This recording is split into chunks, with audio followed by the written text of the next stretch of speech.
یکم محرم الحرام امیر المومنین خلیفۃ المسلمین جانشین مصطفیٰ جبل استقامت اور رسول اللہ کے دین کا بہت بڑا سپاہی حضرت عمر فاروق رضی اللہ تعالی عنہ، جناب عمر کا نام صرف کام نہیں، حضرت عمر کا نام انقلاب برپا کر دیتا ہے۔ حضرت عمر کا نام کفر کے ایوانوں میں جبر، ظلم، شرک کی وادیوں میں جب حضرت عمر کا نام بھی لیا جائے تو بے ایمان کانپنا شروع ہو جاتے ہیں۔ حضرت عمر فاروق رضی اللہ تعالی عنہ، حضرت عمر معمولی شخص نہیں، معمولی آدمی نہیں۔ کچھ لوگ صدیوں کے بعد پیدا ہوتے ہیں اور کچھ لوگ ایسے ہوتے ہیں جو ایک ہی بار پیدا ہوتے ہیں، ان جیسا دوسرا پیدا ہوتا ہی نہیں، دوسرا ان طرح کا پیدا ہوتا ہی۔ حضرت عمر رضی اللہ تعالیٰ عنہ جیسی شخصیات پیدا ہی نہیں ہوتی دوبارہ۔ سارے صحابہ در رسالت مآب پہ خود آئے۔ یہ وہ عظیم شخص ہے جسے اللہ کے محبوب نے اللہ سے مانگ کے لیا، کہا اے اللہ یہ مجھے دے دے، اللہ سے مانگ کے لیا ہے۔ اس لیے صوفیاء کہتے ہیں کچھ مرید ہوتے ہیں، کچھ مراد ہوتے ہیں، کچھ مرید ہوتے ہیں، کچھ مراد ہوتے ہیں۔ مرید وہ ہوتا ہے جو چل کے آتا ہے، آ کے مرید ہوتا ہے۔ مراد وہ ہوتا ہے جسے کہا جاتا ہے کہ یہ کبھی میرا بن جائے نا، یہ کبھی آ جائے نا، میرا بن جائے، اس کو مراد کہتے ہیں۔ حضرت عمر مصطفیٰ کریم کی مراد ہے، حضور کی مراد ہے۔ اللہم اعز الاسلام بے اسلام عمر ابن خطاب، اے اللہ اسلام کو عزت دے دے، میرے عمر کو کلمہ پڑھنے کی توفیق عطا فرما دے۔ اور کیسے دعا مانگی؟ وہ یار حضرت عمر کی تو اس فضیلت کا کوئی جواب نہیں دے سکتا، میرے رسول پاک علیہ السلام سب کے لیے ہی دعا مانگتے ہیں نا، حضور کی دعا عام ہے، لیکن مصطفیٰ کریم نے کعبے کا غلاف تھام لیا اور غلاف کعبہ کو حضور نے سینے سے لپٹایا اور سینے سے چمٹا کے کہا اے اللہ میں نے تو کبھی سوال ہی زیادہ نہیں کیے، میں کرنے آیا ہوں، مجھے عمر دے دے، عمر دے دے۔ حضور نے مانگ کے لیا۔ اور پھر جب جس کو حضور مانگے اللہ سے، کہ حضرت عمر رضی اللہ تعالیٰ عنہ کا آج یوم شہادت ہے، میرا تو دل کرتا تھا کہ فجر سے باتیں شروع ہوں اور سارا دن ہی عمر کی باتیں ہوتی رہیں، سارا دن جناب عمر کی باتیں، سارا دن، اس لیے کہ ذکر جناب عمر کا ہوگا پر راضی اللہ کے رسول ہوں گے صلی اللہ ہو، تو جاگ کے بیٹھے، خوش ہو کے بیٹھے۔ ہمارے ہاں منایا ہی نہیں جاتا، بابے اللہ کیتا سون بھادروں اسو کتا تے منڈے جنوری فروری، تو اسلامی سال بھی گیا اور وہ تاریخیں بھی ساری گئیں۔ یکم محرم امت مسلمہ کے لیے بہت بڑا دن ہے، بہت بڑا دن۔ یہ شہادت ہے حضرت عمر فاروق کی رضی اللہ تعالی عنہ۔ یہاں چھوٹی چھوٹی باتوں پہ گورنمنٹ چھٹی کرتی پھرتی ہے، چھوٹی چھوٹی باتوں، الیکشن ہو گیا تو چھٹی، فلاں جگہ پہ تھوڑا سا کسی نے خبر دے دی کہ کوئی پریشانی ہے تو چھٹی، فلاں جگہ یہ ہو گیا تو چھٹی، یہاں تک کہ فلاں وزیر صاحب فلاں علاقے میں آئیں گے تو سارے علاقے کو چھٹی۔ اور اب تو اس سے بڑا حال ہونے لگا ہے، اگر جن لوگوں کی سندھ میں حکومت ہے ان کے لیڈر کا دن آیا تو اس دن چھٹی، اور جن کی پنجاب میں حکومت ہے ان کا دن آیا تو چھٹی۔ ہمارا مطالبہ ہے حکومت پاکستان سے، اگر سر اٹھا کے جینا چاہتے ہو تو یکم محرم کو چھٹی کیا کرو، اگر سر اٹھا کے جینا چاہتے ہو تو یکم محرم کو چھٹی کرو جناب عمر کے دن، اور ملت کے جوانوں کو بتاؤ کہ اگر عزت کی زندگی جینا چاہتے ہو تو اس طرح جیو جس طرح فاروق اعظم جی کے گئے، عزت اور وقار کی زندگی۔ جمہوریت حضرت عمر سے سیکھنی پڑے گی، حکومت کرنے کے طریقے حضرت عمر سے، رعایا کو سیکھنا پڑے گا کہ امیر کس طرح بنایا جاتا ہے اور امیر کس طرح کے ہوتے ہیں۔ یہاں لوگ ہمیں یورپ کی مثالیں دیتے ہیں، لوگ یہاں ہمیں آ کر کے امریکہ کی مثالیں، انہیں کیا پتا حکومت کیا ہوتی ہے، وہ کہتے ہیں جی وہ سائیکل پہ جاتا ہے ان کا حکمران. میں نے کہا وہ سائیکل پہ جاتا ہے؟ میرے عمر فاروق مدینے سے مکے گئے تھے تو پیدل ہی حج کرنے چلے گئے, پیدل ہی. اور جناب عمر فاروق رضی اللہ تعالیٰ عنہ عید کی نماز پڑھانے گئے. عید کی نماز عمر خطبہ عید دینے گئے. اور اس زمانے میں کون سا غریب ہے جو ننگے پاؤں جاتا ہو؟ کون سا غریب ہے جو مسجد ننگے پاؤں جاتا ہو؟ لوگوں نے تو 3 قسم کی چپلیں رکھی ہوئی ہیں. ایک مسجد جانے کی علیحدہ ہے, گھر پہننے کی علیحدہ ہے, شادی بیاہ پہ جانے کی چپل علیحدہ ہے. حضرت عمر فاروق رضی اللہ تعالیٰ عنہ نکلے عید کا خطبہ دینے کے لیے تو بیوی سے کہنے لگے جوتا. اس نے کہا صاحب اتنی دفعہ ٹوٹا ہے اب گانٹھا نہیں جا سکتا, اتنی دفعہ ٹوٹا ہے کہ اب دوبارہ پیمند نہیں لگ سکتے. تو حضرت عمر کہنے لگے چل کوئی حرج نہیں, بغیر جوتے کے ننگے پیر ہی چلتے ہیں, کوئی حرج نہیں. تو کہنے لگے لوگ کیا کہیں گے؟ فرمایا چپ کر. لوگ جس دن عمر نے یہ دیکھ لیا نا لوگ اس کے بارے میں کیا کہتے ہیں, اس دن عمر نہیں رہے گا. تو کہا پھر آپ کا نظریہ کیا ہے؟ فرمایا میرا نظریہ یہ ہے کہ رب رسول میرے بارے میں کیا کہتے ہیں. لوگوں کا کیا ہے؟ لوگ کل کسی کے بارے میں کچھ کہتے ہیں اور پرسوں کچھ کہتے ہیں. میرا نظریہ یہ ہے کہ رب رسول میرے بارے میں ننگے پیر عمر جا رہے ہیں. کون جی؟ میں بڑا ماڑا. اچھا جناب کیا غربت ہے؟ 10 قسم کے جوڑے لٹکے ہوئے ہیں کمرے میں اور پہننے کی فرصت نہیں. سویرے کیا پہننا ہے, شام کیا پہننا ہے, 15 سوٹ کٹھے استری ہو کے لانڈری والا بھیج رہا ہے. اور تو غریب ہے, تو بہت بڑا غریب ہے. اس لیے کہ غربت پیسوں کی وجہ سے نہیں ہوتی, غربت تو دل کی ہوتی ہے. تو واقعی بڑا غریب ہے اور تو غریب ہی رہے گا. امیر تو عمر فاروق تھے جو ننگے پاؤں چلے گئے عید کی نماز پڑھانے. تو رستے میں جو ملا کہنے لگا عمر جوتا تو پہن لو. فرمایا تمہیں عمر کا جوتا نہ پہننے کا نقص تو نظر آیا ہے, کوئی حرج نہیں. اگر عمر کو کبھی بتانا ہوا تو وہ والا نقص بتانا جو عمر کی سیرت میں پیدا ہو, کردار میں پیدا ہو, وہ والا نقص بتانا. یہ چھوڑو جوتے آتے جاتے رہتے. ننگے پاؤں گئے, پاؤں دھوئے, نماز پڑھائی, لوٹ آئے. او بھائی یہاں تو ہمارا بناؤ سنگار اترنا, جتنی توجہ کپڑوں کی طرف ہے اتنی توجہ کبھی ہماری علم کی طرف ہوتی نا, جتنا ذوق شوق ہمارا بناؤ سنگار کی جانب ہے, اتنا بناؤ سنگار کبھی ہمارا اخلاقیات کی جانب ہوتا تو معاملات بڑی حد تک سنورے ہوئے ہوتے. حضرت سیدنا فاروق اعظم رضی اللہ تعالی اپنی زندگی کو ترتیب دیا. ایک دن بھی خلافت نہیں مانگی اللہ سے. حضرت عوف بن مالک اشجعی ایک صحابی ہیں. حضرت عوف بن مالک رضی اللہ تعالیٰ عنہ فرماتے ہیں کہ جناب ابو بکر صدیق کا زمانہ تھا تو میں نے خواب دیکھا. میں نے خواب میں جناب عمر کو دیکھا اور میں نے دیکھا کہ کوئی کہنے والا کہہ رہا ہے کہ عمر وہ ہے کہ اللہ کے رستے میں کوئی اسے جتنا مرضی برا بھلا کہے یہ پرواہ نہیں کرتا. کس کے رستے میں؟ بولے سارے. اس کا مطلب ہے اللہ کے رستے میں لوگ برا بھلا بھی. قرآن مجید نے کہا وَلَا يَخَافُونَ لَوْمَةَ لَائِمٍ. کچھ لوگ ایسے ہیں جو برا بھلا کہنے والوں کی پرواہ نہیں کرتے. آپ یقین کریں اگر پرواہ شروع ہو جائے نا تو دین کا کام ختم ہو جائے. نہ کوئی تقریر کرے, نہ کوئی تدریس کرے, نہ کوئی پیری مریدی کرے, ختم ہو جائے اگر باتوں کی پرواہ ہو. لیکن وہ پرواہ.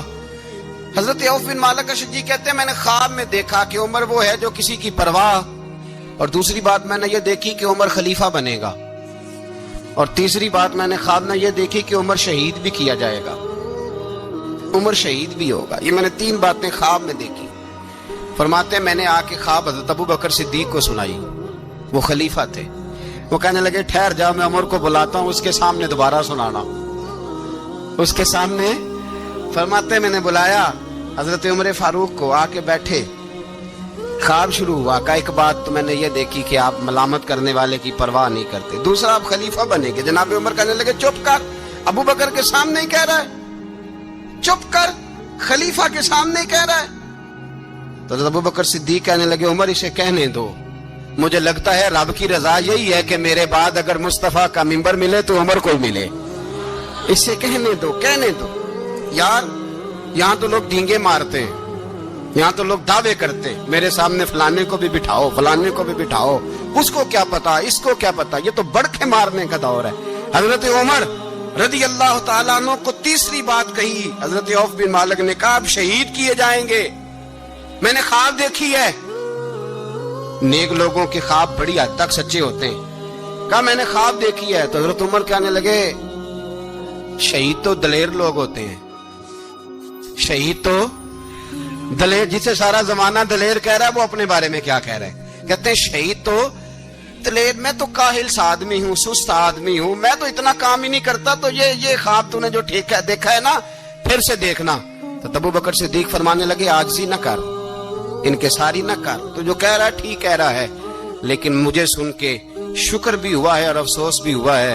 افسوس اس بات کا کہ تیرے جیسا بطل عظیم چلا جائے گا, اور شکر اس بات کا کہ رب تجھے زندگی بھی اعزاز والی دے گا, اور شہادت کی موت دے کے اللہ تجھے موت بھی عزت والی عطا فرمائے گا. اللہ موت بھی تجھے عزت والی دے گا, تجھے کاہلوں جیسی موت اللہ. حضرت فاروق اعظم رضی اللہ, او بھائی یہاں تو اس زمانے کا سب سے بڑا مسئلہ پروٹوکول ہے. لوگوں کو پتا ہوتا ہے کامل پیر ہے, کامل مرشد ہے, لوگ نہیں جاتے. میں کسی کا مرید ہو جاؤں, میرا پروٹوکول کدھر گیا؟ پتا ہوتا ہے یہ کامل استاد ہے, میں اس کے پاس بیٹھوں گا تو میری تربیت کرے گا, لیکن لوگ شاگرد نہیں بنتے. میں کدھر گئی؟ یہ پروٹوکول کی مصیبت ہے نا, اس نے بڑے بڑے لوگ زیرو کر دیے, بڑے بڑے لوگ. اور یہ مت سمجھے کہ آپ کا وزیر اعظم پروٹوکول لیتا ہے یا آپ کا صدر پروٹوکول, وزراء, ایسی کوئی بات نہیں.